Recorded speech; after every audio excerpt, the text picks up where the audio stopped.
अवस्था में होने जा रही है एक ऐसी शादी जो सिर्फ एक रस्म नहीं, बल्कि राज, छल और सच्चाई की लड़ाई बन चुकी है। देव की शादी मेघा से तय हो चुकी है। घर में ढोल नगाड़ों की गूंज है, हर कोना सजा हुआ है, रिश्तेदार आ चुके हैं और तैयारियां जोरों पर हैं। सबको लग रहा है कि देव और मेघा का मिलन एक परियों की कहानी जैसा होगा, लेकिन इस कहानी में परियां नहीं, सिर्फ नकाब हैं। असलियत यह है कि जो लड़की दुल्हन की तरह सजी संवरी देव के सामने बैठने वाली है, वो मेघा नहीं बल्कि वसुधा है। और ये सब कुछ एक बड़ी साजिश का हिस्सा है, एक साजिश जिसमें सबसे बड़ा मोहरा है दिव्या। कहानी यहीं नहीं रुकती। दरअसल चंद्रिका सिंह चौहान, जो इस घर की मुखिया हैं, उन्होंने ही देव और मेघा की शादी का फैसला लिया था, लेकिन उन्हें इस बात का जरा भी अंदाजा नहीं कि इस फैसले के पीछे छिपी है एक बहुत बड़ी धोखाधड़ी। वसुधा जानती है कि मेघा असली नहीं है। उसने बहुत कोशिश की मेघा की सच्चाई सबके सामने लाने की, लेकिन उसके पास कोई ऐसा सबूत नहीं था जिसे वह दिखा सके। वह टूट चुकी थी, लेकिन फिर उसने एक फैसला लिया, अगर सच्चाई को साबित नहीं कर सकती तो खुद ही बन जाऊंगी वो सच्चाई।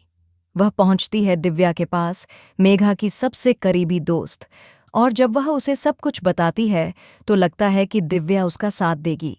दिव्या कहती है, वसुधा, अब तुम ही बनोगी देव भाई साहब की दुल्हन। मैं तुम्हारा साथ दूंगी, आखिर सच की जीत होनी ही चाहिए। लेकिन यहीं आता है पहला झटका। दिव्या, जो वसुधा की हमदर्द बन रही थी, असल में दोनों तरफ खेल खेल रही है। उसने मेघा से भी वादा किया था कि वह उसे दुल्हन बनाकर देव से शादी करवाएगी, लेकिन दिव्या की असली मंशा सिर्फ एक है, वह इस शादी को तोड़कर अपनी पुरानी दुश्मनी का बदला लेना चाहती है। वो क्या है जो दिव्या छुपा रही है? शादी वाले दिन दिव्या चुपचाप मेघा को बेहोश कर देती है और वसुधा को दुल्हन बनाकर बिठा देती है। देव को लगता है कि वह मेघा से शादी कर रहा है, लेकिन घूंघट के पीछे कोई और है।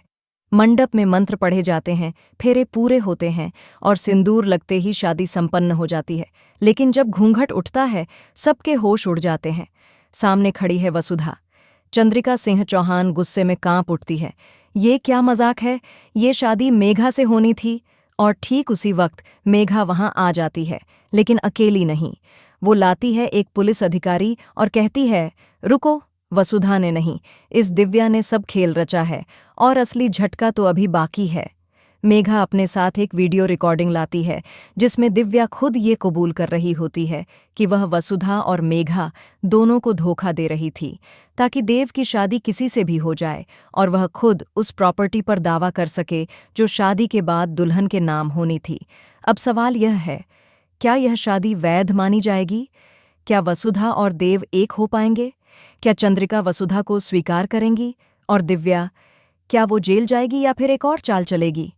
अवस्था का अगला एपिसोड सिर्फ शादी नहीं, एक युद्ध होगा, सच और झूठ का, रिश्तों और धोखों का। क्या आप इस तूफान के लिए तैयार हैं? कमेंट करके बताएं, किसका साथ देंगे आप, वसुधा, मेघा या दिव्या?